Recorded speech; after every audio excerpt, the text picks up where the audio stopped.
La démocratie pose une fois pour toutes que chacun est également jugé apte à produire du jugement politique.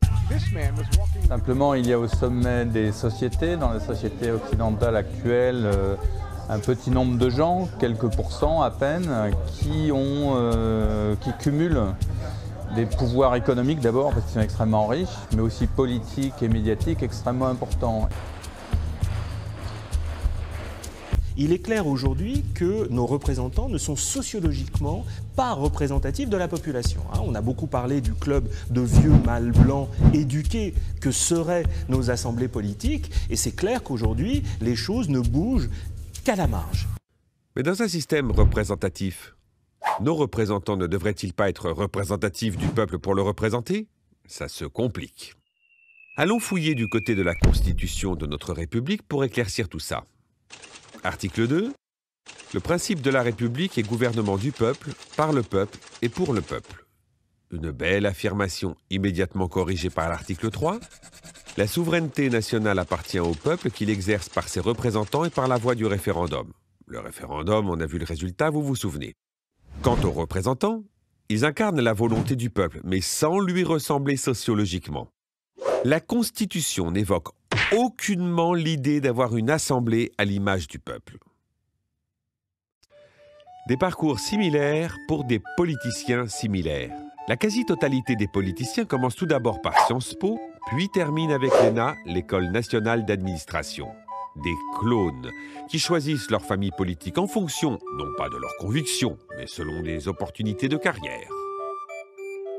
Aujourd'hui, on s'aperçoit qu'on a des parcours qui sont extrêmement normalisés et qui commencent très très tôt. C'est-à-dire qu'à 20 ans, on est presque déjà un professionnel de la politique. Donc la professionnalisation de la politique, qui est encouragée par ce mystère national et cette aberration nationale qui est le cumul des mandats. Vous savez qu'on est le seul pays véritablement au monde à pratiquer à ce point le cumul des mandats. Cette professionnalisation de la politique est une des raisons de l'éloignement des citoyens à l'égard de la politique.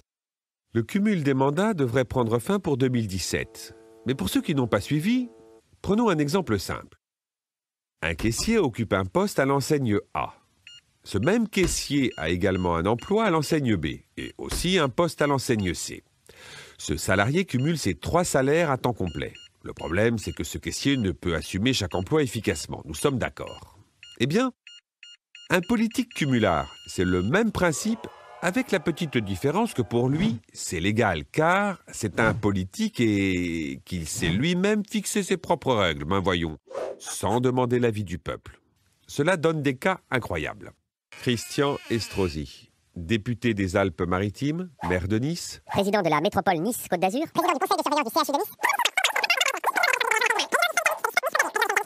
Résultat, une poignée de politiciens monopolise l'ensemble des postes de décision avec des records d'absence à leur poste. Cette aberration va peut-être prendre fin en 2017. Mais cette loi rencontre des difficultés à être adoptée.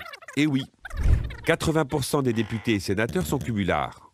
En retardant cette loi, la classe politique tente de défendre jusqu'au bout ses propres intérêts au détriment de la démocratie. Voilà une raison de plus qui m'a convaincu de ne pas voter.